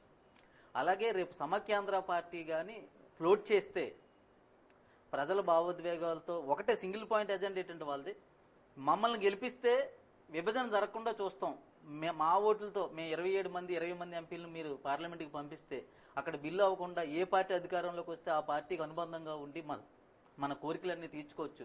అలాగే మనం విభజన జరగకుండా మేము అడ్డుకుంటామని ఒక భరోసా కానీ ప్రజలకు ఇస్తే సీమాంధ్ర ప్రజల్లో ఉన్నటువంటి భావోద్వేగం ఖచ్చితంగా కొత్త పార్టీని అంగీకరించే ఒక పరిస్థితి ఉన్నట్టుగా పనిజరుగుతుందని మీరేమంటారు గురుదత్ ప్రసాద్ గారు? అలాంటి పార్టీని ప్రజలు ఆదరిస్తారంటారా? ఎట్లాంటి పరిస్థితి ఉంది ప్రజల్లో? ఏ పార్టీకి ఓటు వేయాలనే వాతావరణం ప్రస్తుతం అయితే కొనసాగుతుంది. కొత్త పార్టీ వస్తే వచ్చే వాతావరణం వాక్యం ఉందంటారా? నా వరకు అయితే ఇది సున్నితమైనటువంటి అంశం. ఈ ఉద్యమానికి రాజకీయాలకి ముడిపెట్టకూడదు ఎట్టి పరిస్థితుల్లోనూ కూడా. ఇప్పుడు రాజకీయ నాయకులు ఇప్పుడు ఒక ఎంత మంచి వ్యక్తి అయినప్పటికీ కూడా ఒక రాజకీయ పార్టీకి అతను అసోసియేట్ అయ్యి ఉన్నప్పుడు తప్పకుండా ఆ రాజకీయ పార్టీ యొక్క ప్రభావం అన్నది ఈ వ్యక్తి మీద పడుతుంది. ప్రజలు కూడా డెఫినెట్గా అతను ఆ దృష్టితోనే చూస్తాం అన్నది ప్రారంభిస్తారు, అది ఏ పార్టీ అయినప్పటికీ కూడా. కానీ ఈ రోజున ప్రజలందరికీ కూడాను విశ్వాసం అనేది పూర్తిగా కోల్పోయారు రాజకీయ పార్టీల మీద. అసలు ఏమాత్రం విశ్వాసం లేదు వాళ్ళకి. రెండోది, ఇక్కడ ఈ సున్నితమైనటువంటి అంశంలో మనం ఈరోజు ఒక ఎన్జిఓ లీడర్ ఒక మూవ్మెంట్ తీసుకొచ్చి ఈ రోజున చాలా ఉద్యమాన్ని స్ట్రెంథన్ చేస్తున్నటువంటి ముందుకు వెళ్తా ఉన్నాడు. స్పష్టంగా చెప్తున్నాడు అతను, మేము ఏ రాజకీయ పార్టీకి సంబంధం లేదు, మేము రాజకీయ పార్టీ పెట్టం. ఇటువంటి ఉద్యమానికి ప్రజలందరూ కూడా డెఫినెట్గా స్ట్రెంథన్ చేయవలసినటువంటి అవసరం ఉంది. నేను రాజకీయ పార్టీలకు చేయమని చెప్పట్లేదు. ఇక్కడ ఒక స్వచ్ఛందంగా వచ్చినటువంటి వాళ్ళ ఉద్యోగాలకు కూడా పణంగా పెట్టి వాళ్ళ జీతాలను కూడా వదిలేసుకుని ఈ రోజున ఉద్యమంలో పాల్గొంటూ అటువంటి ఎన్జిఓ లీడర్స్ అందరినీ కూడా మనం ఒక భావోద్వేగం కలిగినటువంటి ప్రజలందరూ కూడాను వాళ్ళకి వెనుదనుగా మనం నిలిచి ఈ రోజు వాళ్ళ జీతాలు రాకపోతే మనం ఏదో కొద్దో గొప్ప వాళ్ళకి మొబిలైజ్ చేసి వాళ్ళని ఆ ఉద్యమాన్ని నీరు కారకుండా స్ట్రెంథన్ చేయవలసినటువంటి బాధ్యత ఇక్కడ భావోద్వేగాలు కలిగినటువంటి మొత్తం ప్రజలందరికీ, సీమాంధ్ర ప్రజలందరికీ కూడా మన భుజస్కంధాల మీద ఉంది. అతను ముందుకు నడిపిద్దామని అంటాను. అంటే ప్రసాద్ గారు, ఇప్పుడు మీరు చెప్పినట్టు వాళ్ళు కొత్త ముసుగులో వచ్చినప్పటికీ కూడా ఇక్కడ పాత పార్టీలో ఏం పీకలేనప్పుడు కొత్తగా పార్టీ పెట్టి ఏం పీకుతారు అన్న ప్రశ్న వస్తుందా రాదా ప్రజల్లో? డెఫినెట్ గా వస్తుందండి. ఈ రోజున కొత్త పార్టీ ఏ ఉద్దేశంతో పెడుతున్నారు? ఈ రోజున ఈ ఉద్యమం రాకపోతే కాంగ్రెస్ కానీ లేకపోతే తెలుగుదేశం కానీ వైఎస్ఆర్సీపీ కానీ తగ్మా పార్టీలు అన్ని కూడా ఉన్నప్పుడు ఒక కొత్త పార్టీ ఉద్భవించేదా? ఇక్కడ ప్రశ్న ఉద్భవించదు. ఈ ఉద్యమం లేకపోతే కొత్త పార్టీ అనేది ఉద్భవించదు. దీన్ని ఈ పరిస్థితిని క్యాష్ చేసుకోవాలని ఒక కొత్త పార్టీ అనేది మేము సమైక్యాంధ్రాకి మేము కట్టుబడి ఉన్నాం, మేము మీరందరూ కూడా మాకు ఓట్లు వేయండి అంటే అక్కడ స్వార్థపూరితమైనటువంటి రాజకీయమే కానీ ఈ ఉద్యమం గురించి పుట్టినటువంటి పార్టీ కాదు కదా అది. అందుచేత ఇక్కడ రాజకీయానికి ఉద్యమానికి ఎప్పుడూ కూడా మనం ముడి పెట్టకూడదు. స్వచ్ఛందంగా ఎవరైతే వచ్చారో ఆ స్వచ్ఛందంగా వచ్చినటువంటి ఎన్జిఓ లీడర్స్ ని స్ట్రెంథన్ చేయండి. మనం అందరం కూడా జేఏసీలు ఎన్నున్నప్పటికీ కూడా ప్రజలందరూ కూడా ఆ ఉద్యమాన్ని మనం స్ట్రెంథన్ చేసి, వాళ్ళు ఉద్యోగాలు మానేసి ఈ ఉద్యమంలో తిరుగుతున్నారు కాబట్టి వాళ్ళకి స్ట్రెంథన్ చేస్తే డెఫినెట్ గా ఇది సక్సెస్ అవడానికి. ప్రసాద్ గారు, ఇప్పుడు మన సీమాంధ్ర ప్రాంతంలో హేమీ పొలిటీషియన్స్ ఉన్నారు. అటు మన శ్రీకాకుళం నుంచి చిత్తూరు వరకు తీసుకుంటే మామూలు వ్యక్తులు ఎవరు కూడా లేరు పాలిటిక్స్ లో. ఇప్పుడున్న కిరణ్ కుమార్ రెడ్డి గారు కానీ, బొత్స సత్యనారాయణ గారు కానీ, పురంధరేశ్వరి, అదేవిధంగా మన ఉండవల్లి అరుణ్ కుమార్ గారు, లగడపాటి రాజగోపాల్, కావూరు సాంబశివరావు, జేడి శీలం, పనబాక లక్ష్మి, ఇంత ఫైర్ బ్రాండ్స్ వీళ్ళందరూ. నిజంగా అంటే వీళ్ళు ఎలాంటి పరిస్థితులైనా తట్టుకోగలరు, ఎలాంటి వ్యక్తులకైనా సమాధానం చెప్పగలరు. అలాంటి వ్యక్తులు ఒక టీమ్గా ఫామ్ అయ్యి ఈ పోరాటంలో ముందుకు వెళ్ళలేని వాతావరణం కనిపిస్తుంది. వాళ్ళు చేస్తున్నారు కార్యాచరణ ఏదో చేపట్టారు, కానీ ఏపీ ఎన్జిఓలు చేపట్టినంత స్ట్రాంగ్గా ఒక కార్యాచరణ, సుదీర్ఘమైన కార్యాచరణ కానీ, అధిష్టానాన్ని తమ దారిలోకి తెచ్చుకోవడానికి ఉన్న మార్గాలను కానీ పూర్తి స్థాయిలో వాళ్ళు ఉపయోగించుకుంటున్నారని భావిస్తున్నారు. లేదండి, ఎందుకంటే ఇప్పుడున్న రాజకీయ నాయకులందరూ కూడా మీరు చెప్పినటువంటి ఈ సోకాల్డ్ పెద్ద రాజకీయ నాయకులందరూ కూడా మళ్ళీ పేర్లు చెప్పడం అన్నది అనవసరం. 2 నాలుకల ధోరణి అన్నది వీళ్ళు మొట్టమొదటి నుంచి ప్రదర్శిస్తూ వస్తున్నారు. మీరు చెప్పిన ఒక వ్యక్తి ఇది విడిపోతేనే మంచిది, మనం విడిపోదాం, మనకు ఎందుకు వచ్చిన గొడవ అన్నటువంటి సందర్భం కూడా స్టేట్మెంట్ కూడా పేపర్లో వచ్చింది. మీరు చెప్పినటువంటి ఇప్పుడు ఈ రాజకీయ నాయకుల్లో ఒక వ్యక్తి ఇచ్చినటువంటి స్టేట్మెంట్, విడిపోతేనే మన బాగుంటుంది, ఎవరిదాళ్ళు మనం డెవలప్ చేసుకోవచ్చు అనేటువంటి స్టేట్మెంట్ కూడా పేపర్లో వచ్చింది. మీరు బాగా గుర్తించుకోండి, ఎవరైనా పేరు చెప్పను. అటు ఆ విధమైనటువంటి చెడ్డ అనుభవాలన్నీ కూడా ప్రజలందరూ ఇక్కడ అనుభవించారు. ఎవరెవరో ఏ రాజకీయ నాయకులు ఏం చేశారో, ఏ స్టేట్మెంట్లు ఇచ్చారో, ఎప్పుడెప్పుడు ఏ విధంగా ప్రవర్తించారో, ఈ రోజున ఆ రాజకీయ నాయకులు ఎందుకు వీళ్ళు విశ్వసిస్తారు చెప్పండి? లేదు, పూర్తిగా ఇక్కడ ఉన్నటువంటి ప్రజలందరికీ కూడా రాజకీయ నాయకుల మీద విశ్వసనీయత అన్నది లేదు. రెండోది, ఈ రోజున ఎన్జిఓ లీడర్స్, నేను పేరు కూడా చెప్పను, ఎన్జిఓ లీడర్స్ స్వచ్ఛందంగా మేము రాజకీయాల్లోకి రాము ఎట్టి పరిస్థితుల్లో. ఇంకొక విషయం చెప్తున్నాను, ఈ రోజు చెప్తున్నాను, ఇదే విధంగా ఈ ఉద్యమంగాను ఉధృతం చేసి ఆ ఎన్జిఓ లీడర్స్ వలన ఈ రోజున కొంత వాళ్ళు డెసిషన్ రివోక్ చేసుకునే పరిస్థితి కానీ కేంద్ర ప్రభుత్వానికి వచ్చినట్టయితే, సిడబ్ల్యూసీకి వచ్చినట్టయితే, ఇదే ఎన్జిఓ లీడర్ని రేపు ఎలక్షన్కి ఉపయోగించుకోవాలని కూడా ఈ రాజకీయ పార్టీలు ప్రయత్నిస్తాయి. ఓకే, ప్రతాప్ గారు మీరేమంటారు? రాంబాబు గారు దాంట్లో ఖచ్చితంగా ఒక పాయింట్ మనం ఇంతకుముందు కూడా డిస్కస్ చేసుకున్నాం. నేషనల్ మీడియాలో అసలు రావట్లేదంటే దానికి కారణం మనం ఆల్రెడీ జేఏసీలతో కూడా చెప్పడం జరిగింది, జేఏసీ లీడర్స్తో కూడా చెప్పడం జరిగింది. మీరు అన్నట్టుగా ఎంఎస్ఓలు అందరూ కూడా ఆప్ చేసి, లేదు ఎంఎస్ఓలు మేము డబ్బులు కట్టాం, మీరు మా వార్తలు చూపించట్లేదు, మీరు ఇస్తే ఇవ్వండి, మేము డబ్బులు కట్టాం, మేము కూడా మీరు ఎంత బాగా చూపిస్తే అంత డబ్బులు ఎక్కువ కడతామని చెప్పి ఎంఎస్ఓలు మొత్తం సీమాంధ్రాలో ఉన్న హైదరాబాద్తో కూడిన ఎంఎస్ఓలు అందరూ కూడా ఈ ఉద్యమం తాలూకు ఎఫెక్ట్ అంతా కూడా నేషనల్ మీడియాలో చూపిస్తే ఖచ్చితంగా ఇప్పుడున్న కాంగ్రెస్ పెద్దలకు తెలుసు, కానీ దేశంలో ఉన్న మిగతా ఎంపీలకి, మిగతా రాష్ట్రాల వాళ్ళకి ఇక్కడ జరుగుతున్న ఉద్యమం తాలూకా స్ఫూర్తి తెలుస్తుంది. తర్వాత గురుదత్ ప్రసాద్ గారు చెప్పిన ఉద్యమం తాలూకు విషయాల్లో కూడా పార్టీని కొత్త పార్టీ పెట్టినంత మాత్రాన నమ్మరు. ఆ రోజు చెన్నారెడ్డి చేసినప్పుడు కాంగ్రెస్, కమ్యూనిస్టే 2 పార్టీలు ఉన్నాయి. అందుచేత చెన్నారెడ్డి సక్సీడ్ అయ్యాడు, అక్కడ చెన్నారెడ్డి నెగ్గగలిగారు. కానీ ఇవాళ ఉన్న పరిస్థితుల్లో Telugu Desam, YSRCP, BJP, CPM, CPI ఇన్ని పార్టీలు ఉన్నప్పుడు ఒకవేళ నిజంగా వీళ్ళు బయటకు వచ్చి కొత్త పార్టీ సమైక్యాంధ్రాన్ని పార్టీ పెట్టినా వీళ్ళు ఏ పరిస్థితుల్లోనూ నెగ్గే అవకాశం లేదు. వీళ్ళు చేయాల్సిన పని ఏంటంటే నిజంగా వీళ్ళకి చిత్తశుద్ధి ఉంటే ఇవాళ పార్టీలకు అతీతంగా ఒక రోజు అందరూ మొత్తం సీమాంధ్రాలో ఉన్న కాంగ్రెస్ ఎంపీలు, ఎమ్మెల్యేలు, ఎమ్మెల్సీలు, మిగతా పోర్షన్లో ఉన్న ప్రతి ఒక్కరూ మీటింగ్ వేసుకుని ఇమీడియట్గా, చాలా త్వరితగతిన ఇమీడియట్గా మీటింగ్ వేసుకుని అందరూ కలిపి ఒకే రోజు రిజగ్నేషన్స్ ఇచ్చి మా కట్టుబాటు ఇది, మా కట్టుబాటు ఇది అని చూపించగలిగినప్పుడు ఉద్యమానికి కేంద్ర ప్రభుత్వంలో కళ్ళు తెరవడానికి కొంచెం అవకాశం ఉంటుంది. లేకపోతే ఏ పరిస్థితుల్లోనూ వాళ్ళు కళ్ళు తెరవరు. నిన్న కేసీఆర్ పార్టీ మీటింగ్లో ఒక చిన్న మాట అన్నాడు, తెలంగాణ ఇవ్వడానికి కాంగ్రెస్ ప్రభుత్వం రెడీగా ఉన్నా హైదరాబాద్ విషయంలో కిరికిరి ఉంది, మనం జాగ్రత్తగా ఉండాలి అన్నాడు. అంటే ఇవాళ ఉద్యమాన్ని తీసుకెళ్తున్న ఎన్జిఓ నాయకులైనా అవ్వచ్చు, లేకపోతే మన ఎంపీలు చేసిన కృషి అయినా అవ్వచ్చు, హైదరాబాద్ గురించి ఆలోచించే అవకాశం అక్కడ వచ్చింది అని అంటే ఉద్యమ తీవ్రత వాళ్ళకి అర్థమవుతుంది. ఈ హైదరాబాద్ని ఏం చేయాలి, హైదరాబాద్ని ఏం చేయాలంటే మెయిన్గా సీమాంధ్ర ప్రజలకు కావాల్సింది హైదరాబాద్ అంటున్నారు కాబట్టి ఈ హైదరాబాద్ని ఏం చేయాలి, హైదరాబాద్ని ఏం చేస్తే సీమాంధ్రలో ఉద్యమం ఆగుతుంది అన్న ఒక ఆలోచన ఇవాళ కేంద్ర ప్రభుత్వంలో ఉన్న కొంతమంది పెద్దలైనా ఆలోచించడానికి అవకాశం ఉంది. కానీ అదే సమయంలో నేను మొట్టమొదటి నుంచి చెప్తున్నప్పుడు హైదరాబాద్ను ఒక్కదాన్ని ఆలోచించే ఈ పెద్ద మనుషులు 10 జిల్లాల్లో ఉన్న ఆంధ్రుల గురించి కూడా ఆలోచించాలి, తెలంగాణలో ఉన్న 10 జిల్లాల్లో ఉన్న ఆంధ్రుల గురించి కూడా ఆలోచించాలి. ఇవన్నీ జరగాలంటే ఖచ్చితంగా రాజకీయ సంక్షోభం తీసుకురావాలి, రాజకీయంగా ఎదిగితే ఖచ్చితంగా రాజకీయంగా సంక్షోభం తీసుకొచ్చి మన నాయకులందరూ ఎదిరించి నిలబడాలి. పదవులు పోయినా పదవులు ఉన్నా ఒకటే వాళ్ళకి, పదవులు పోయినా పర్వాలేదు అనుకుని రెజిగ్నేషన్ ఇచ్చి ప్రజల్లోకి వచ్చి నిలబడి, అంటే మనం ఇవాళ చెప్తున్నాం రాజకీయ నాయకులు రావద్దంటున్నాం, వచ్చిన వాళ్ళని తరుగుతున్నాం, అది కూడా మనం చేస్తున్నాం ఒక తప్పది. ఎందుకంటే రాజకీయ నాయకులు రాజీనామా చేసి రావాలని అడుగుతుంది మనమే, వచ్చిన వాళ్ళని మనం వెళ్ళిపోమంటుంది అదే.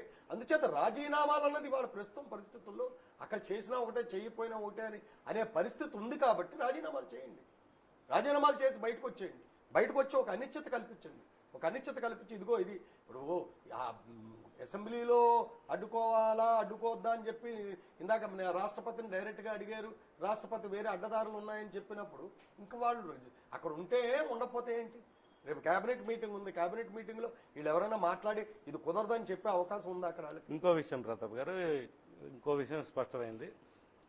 ఈ అహ్మద్ పటేల్ భేటీలో కానీ వీరప్ప మొయిలీతో మాట్లాడినప్పుడు మేము రాజీనామాలు చేసే పరిస్థితి, ఆమోదింప చేసుకునే పరిస్థితి వస్తుందని ఫైనల్ గా మన వాళ్ళు బెదిరించారు. అప్పుడు అన్నాడు కదండి ఆయన. అంటే ఈ రోజు వరకు ఈ రాజీనామాలు చేశామన్న వాళ్ళంతా కూడా డ్రామా ఆడినట్టే కదా. ఆడినట్టు ఆయన డైరెక్ట్ గా అన్నాడు. మీరు ఇవాళ చేశారు కదా, మీరు ఇవాళ రాజీనామా చేస్తానన్నప్పుడు ఇంతకు ముందు ఎందుకు రాజీనామాలు చేశారని అడిగాడు. ఎందుకు మీరు ఇంతకు ముందు చేశారు అంటే ఇంతకు ముందు ఒప్పుకున్నారని. ఆమోదింప చేసుకుంటామని ఫైనల్ గా ప్రజల్లో వచ్చిన తీవ్రత దృష్ట్యా వాళ్ళు ఇప్పుడు అధిష్టానం మీద కొద్దిగా తమ ఆగ్రహాన్ని వెలుగుచ్చే అవకాశం కనిపిస్తుంది. అంటే వాళ్ళకి ఆ అవకాశం వాళ్ళు ఆలోచించుకునే శక్తి కూడా లేదేమో అని అనుమానం ఉంది సార్. ఎందుకంటే ఒకళ్ళు ఎక్కడ, ఒకళ్ళు అక్కడ, ఒకళ్ళు అక్కడ, ఒకళ్ళు అక్కడ ఉంటున్నారు. 4 మీటింగ్లు నలుగురు 4 రకాలుగా చెప్తున్నారు. ఢిల్లీలో ఉండాల్సిన ఎంపీలు హైదరాబాద్ వచ్చి హైదరాబాద్ లో మీటింగ్ పెట్టి మళ్ళీ హైదరాబాద్ నుంచి ఢిల్లీ వెళ్ళిపోయి అంత అవసరం ఏమిటి? ఈ ఎంపీలు అందరూ ఢిల్లీలో ఉన్నారు. ఢిల్లీ నుంచి ఎవరి మటుకాళ్ళందరూ హైదరాబాద్ పొద్దున్నే ఫ్లైట్ లో వచ్చి హైదరాబాద్ లో మీటింగ్ పెట్టుకుని మళ్ళీ హైదరాబాద్ నుంచి ఇంకో విమానంలో మళ్ళీ ఢిల్లీ వెళ్ళిపోయాల్సిన అవసరం ఉంది.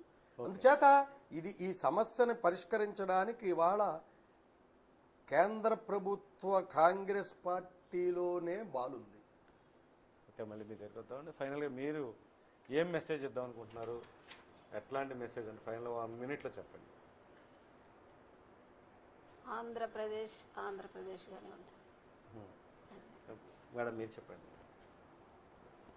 కలిసి ఉంటే కళ్ళు సుఖమని, కలిసి ఉండడానికి ఎక్కువ స్కోప్ ఉన్నప్పుడు కలిసి ఉండడానికే మనం ప్రయత్నిస్తే అది అన్ని విధాలుగా మనకి ఉపయోగకరంగా ఉంటుంది.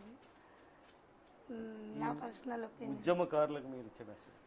ఉద్యమకారులు చేస్తున్నాం మన ఉద్యమం, అది కరెక్ట్ వేలో వాళ్ళని రీచ్ అవుతుందా లేదా, వెళ్ళవలసిన వాళ్ళ దగ్గరికి రీచ్ అవుతుందా లేదా, ఎంతవరకు రీచ్ అవుతుంది యాప్ట్గా, దాన్ని కూడా మనం ఒకసారి చూసుకుంటూ ఉండాలి. ఓన్లీ ఉద్యమాన్ని వెళ్ళిపోతున్నాము, అది వెళ్ళవలసిన వాళ్ళ దగ్గరికి వెళ్తుందో లేదో. ఇన్ని 52 రోజులు రేపటికి అయిపోతుంది ఆల్మోస్ట్. ఇన్ని రోజులు ఇంకా మనం అలాగ చేస్తున్నా, ఎంత ఉధృతంగా ఉన్నా కూడా అక్కడ కళ్ళు తెరవట్లేదు అంటే రీచ్ అవ్వాల్సిన ప్లేస్కి కరెక్ట్గా రీచ్ అవ్వట్లేదేమో అని నాకు అనిపిస్తుంది. ఆ వేళ ఉద్యమకారులు కొంచెం వాళ్ళ థాట్స్ని కానీ వాళ్ళ వేస్ని కానీ ఉధృతం చేస్తే కొంచెం అవకాశం ఏమైనా ఇంకొంచెం బాగుంటుందేమో అని. Thank you much madam. Rambabu గారు, ఫైనల్గా మీరు ఇచ్చే మెసేజ్ ఏంటి, సొల్యూషన్ ఏంటి? ఈ ప్రోగ్రామ్ ద్వారా ఫైనల్గా ఈ సమస్యకి సొల్యూషన్ ఏ విధంగా ఉంటుందని భాష? ఈ సమైక్యాంధ్ర ఉద్యమాన్ని మరింత ఉధృతం చేయాల్సినటువంటి అవసరం ఉంది. దానికి ఈ ఫోరం నుంచి నేను అపీల్ చేస్తున్నాను. ఇప్పటి వరకు ఎన్జిఓలు ఈ రాష్ట్రంలో ఈ సమైక్యాంధ్ర ఉద్యమాన్ని వారి భుజాన్ని పెట్టుకుని ఈ రాష్ట్ర రాజకీయ నాయకుల్ని, ఈ రాష్ట్ర ప్రభుత్వాన్ని, ఈ దేశ యంత్రాంగాన్ని కూడా వాళ్ళు కదల్చగలిగారు. వారికి అందరూ తోడైతే, అందరూ అంటే ఇప్పటి వరకు అయిన డిబేట్లో రాజకీయ నాయకులు కానీ తోడైతే మనకి తెలంగాణ ఉద్యమానికి ఒక స్పష్టమైనటువంటి విభజన రేఖ ఏంటంటే, తెలంగాణలో ఒక ఉద్యమ కన్వీనర్ పిలిపిస్తే అన్ని పార్టీలు సమైక్యమైపోయి, మన సీమాంధ్ర ప్రాంతానికి వచ్చేటప్పటికి ఇక్కడ పార్టీ వారీగా జేఏసీలు, వృత్తుల వారీగా జేఏసీలు, ఒక అస్పష్టమైనటువంటి ఉద్యమ చిత్రం మనకు అనిపిస్తూ ఉంది. నేను ఈ వేదిక నుంచి నేను అపీల్ చేస్తున్నాను, ఈ ఎన్జిఓలు చేస్తున్నటువంటి ఉద్యమానికి ఊతమివ్వడానికి అందరూ కూడా హార్దికంగా అలాగే ఇది మరింత తీవ్రం చేయగలిగితే 60 సంవత్సరాల ఉద్యమం 50 రోజుల్లో వెనక్కి తీసుకుంటారు. 60 సంవత్సరాల తెలంగాణ ఉద్యమాన్ని అది తక్కువ ఏం చేయలేదు వాళ్ళు. మన 52 రోజుల్లో అయిపోతుంది అనుకునేది అత్యాశ అవుతుంది అనేది నా వ్యక్తిగత అభిప్రాయం. సుదీర్ఘంగా నడపాల్సిన అవసరం ఉంది. ప్రతాప్ గారు చెప్పినట్టుగా రాజకీయ సంక్షోభం మాత్రమే దీనికి, ఈ ఉద్యమానికి ఒక ఎండ్ అవుతుంది. ఖచ్చితంగా మన రాష్ట్రానికి, సీమాంధ్ర ప్రాంతానికి సంబంధించినటువంటి రాజ్యసభ సభ్యులు, పార్లమెంటు సభ్యులు, శాసనసభ్యులు, శాసనమండలి సభ్యులు, అందరు ప్రజాప్రతినిధులు మరి వారి పదవులని త్యాగం చేసి ఈ సీమాంధ్ర ప్రజల భావోద్వేగాల్ని, వీళ్ళ అయిన గాయాన్ని మాన్పాలంటే రాజకీయ నాయకుల చేతుల్లో ఉందనేది నేను నమ్ముతున్నాను. ఎందుకంటే ఈ దేశంలో చట్టం చేయగలిగే ఒక ఏకైక యంత్రాంగం పార్లమెంట్ కానివ్వండి, అసెంబ్లీ కానివ్వండి, అక్కడ జరగాలి. రాజకీయ సంక్షోభం వస్తే రేపు 2014లోనే అసెంబ్లీ మన పార్లమెంట్ ఎన్నికలు ఉన్నాయి కాబట్టి తెలంగాణ బిల్లు అవడం అంత సులువు కాదు. ఒకసారి ఆగితే, ఆ ప్రాసెస్ ఆగితే, తెలంగాణ నోటు పెట్టి దాని మీద డిస్కషన్స్కి వెళ్లకుండా రేపు నవంబర్లో పార్లమెంట్ సెషన్లో కానీ ఆపగలిగితే రేపు 2014 తర్వాత ఏ పార్టీ, రాజకీయ పార్టీ ఏ పార్టీ అధికారం వస్తుందో తెలియదు. ఆ పార్టీ ఏ నిర్ణయం తీసుకుంటుందో, ముందుకు వెళ్తుందా వెనక్కి వెళ్తుందా, అప్పటికే మన ప్రాంతంలో ఉన్నటువంటి ప్రజాప్రతినిధులు ఎవరు ఎన్నికవుతారు, కొత్త పాత ఏ పార్టీకి మెజారిటీ వస్తుంది, ఇవన్నీ ఒక అస్పష్టమైనటువంటి విధానం ఉంది. కాబట్టి ఈ ఉద్యమాన్ని మరింత తీవ్రతరం చేయాలని, ఈ ఉద్యమాన్ని తీవ్రతరం చేయడంలో మనందరం కూడా తెలుగు జాతి సమైక్యత కోసం ప్రతి ఒక్కరు కూడా దీంట్లో భాగస్వాములు కాదు. ఇప్పటి వరకు కొద్దిమంది చేస్తున్నారు ఉద్యమాన్ని, కొద్దిమంది ఎక్కువ మంది చోద్యం చూస్తున్నారు. నేను ప్రజలందరినీ అపీల్ చేస్తున్నాను, మీ వంతుగా ఈ రోజు ఎల్ఐసి ఆఫీస్ కట్టేశారు, బ్యాంక్ కట్టేశారు, ఏంటి రోజు ఎక్కడి నుంచి వస్తున్నాం, రిక్షా కట్టించుకుని ఆఫీసులు కట్టేస్తారేంటి అని ప్రశ్నించకుండా ప్రజల భావోద్వేగాల్ని, ఉద్యమ తీవ్రతను అర్థం చేసుకుని ఈ ఉద్యమాన్ని ముందుకు వెళ్లేందుకు అందరూ సహకరించాలని చెప్పేసి నేను ఈ సందర్భంగా వేడుకుంటున్నాను. ప్రసాద్ గారు, మీరు ఫైనల్గా ఇచ్చే మెసేజ్ అంటే, ముఖ్యంగా చట్టసభల్లో బిల్లును అడ్డుకుంటాం, అసెంబ్లీలో కావచ్చు, లోక్సభలో కావచ్చు, రాజ్యసభలో కావచ్చు, అక్కడ బిల్లును ఎదిరిస్తాం, బిల్లును తిప్పి కొడతామని చెప్పి అన్ని పార్టీల నాయకులు ఒక కొత్త జపం పట్టుకుని దానికోసమే పదవులు పట్టుకుని వేళ్లాడుతున్నామని స్పష్టంగా చెప్పడం జరుగుతుంది.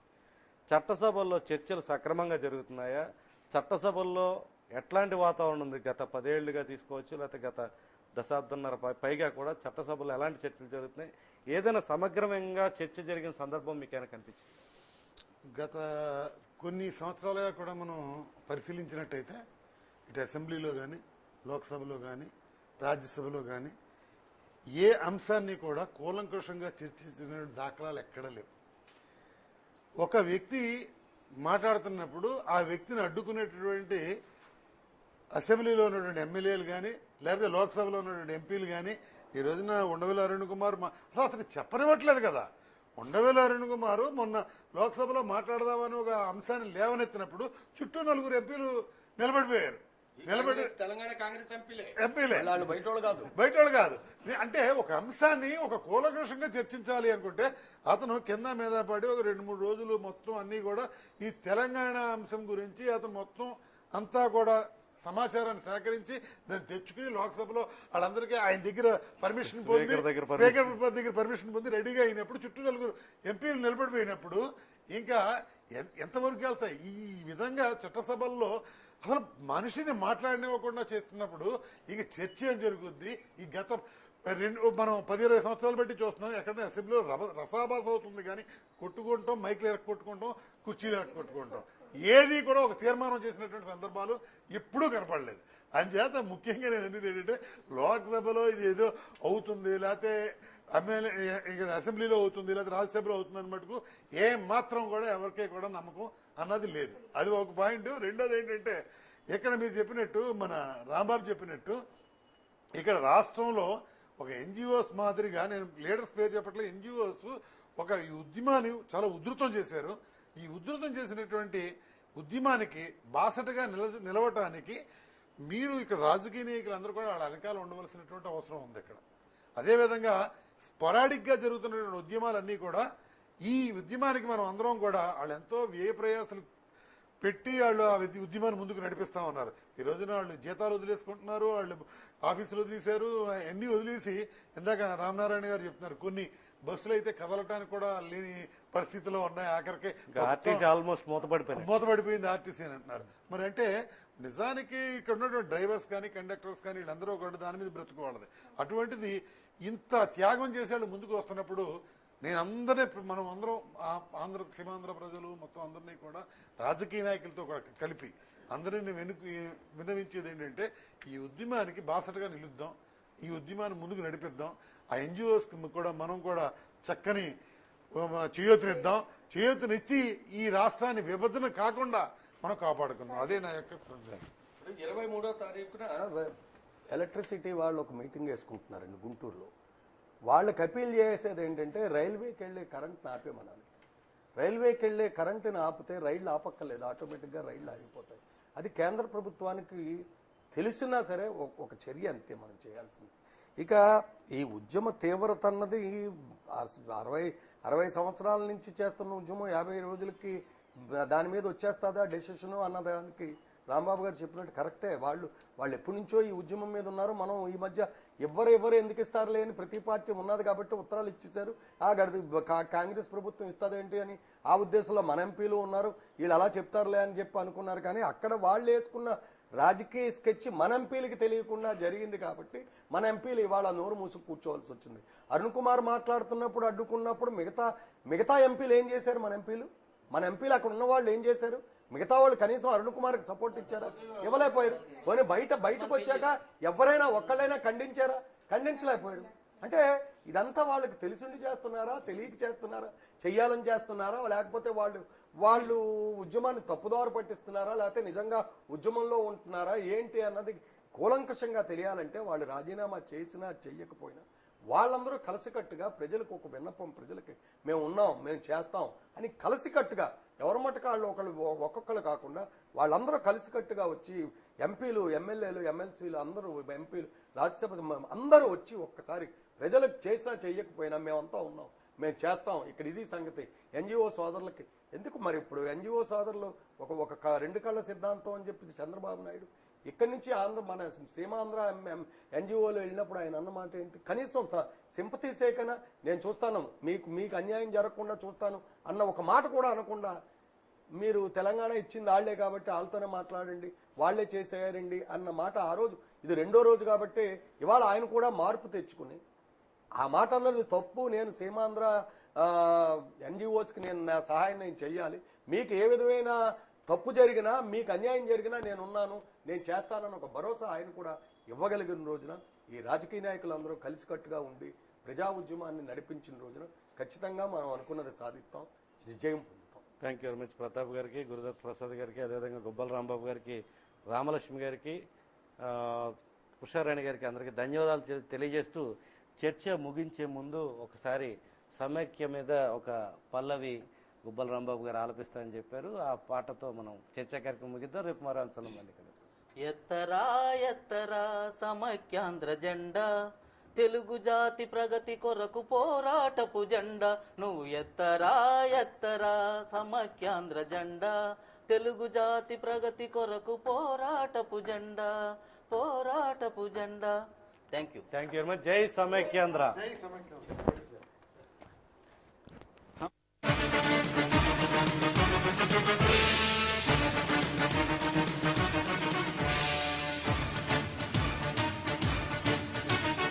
ఓయి తెలుగువాడ పదాది వెలుగువాడ, మన కలల పసిడి మేడ నగరింటి నడుమగూడ. ఓయి తెలుగువాడ పదాది వెలుగువాడ, మన కలల పసిడి మేడ నగరింటి నడుమగూడ.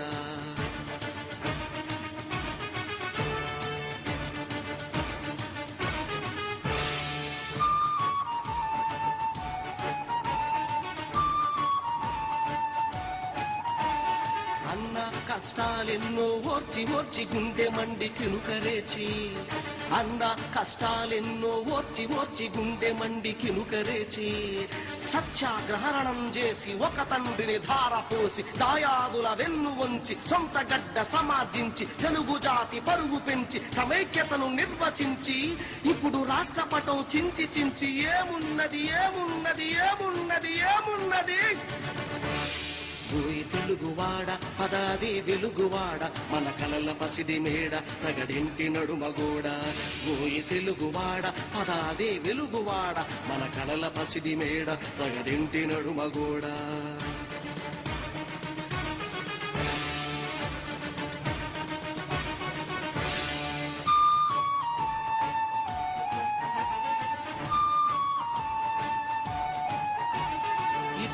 ఓ సోదరుడా ఓ నా చెలికాడా ఇటురా ఓ సోదరుడా ఓ నా చెలికాడా మనదే ఈ పెద్ద చెట్టు ఈ చల్లని నీడ మనదే ఈ పెద్ద చెట్టు ఈ చల్లని నీడ ఆంధ్రసీమ తెలంగాణ ఒక్కొక్కటొక ఊడ ప్రతి ఊరు ప్రతి పల్లె తెలుగు చెట్టు కాడ పట్టించామనుకో ఇప్పుడు వేరుపాటు చీడ ఇంకేమున్నది ఏమున్నది ఏమున్నది ఏమున్నది ఓయ్ తెలుగువాడ పదాది వెలుగువాడ మన కలల పసిడి మేడ తగడింటి నడుమగోడ ఓయ్ తెలుగువాడ పదాది వెలుగువాడ మన కలల పసిడి మేడ తగడింటి నడుమగోడ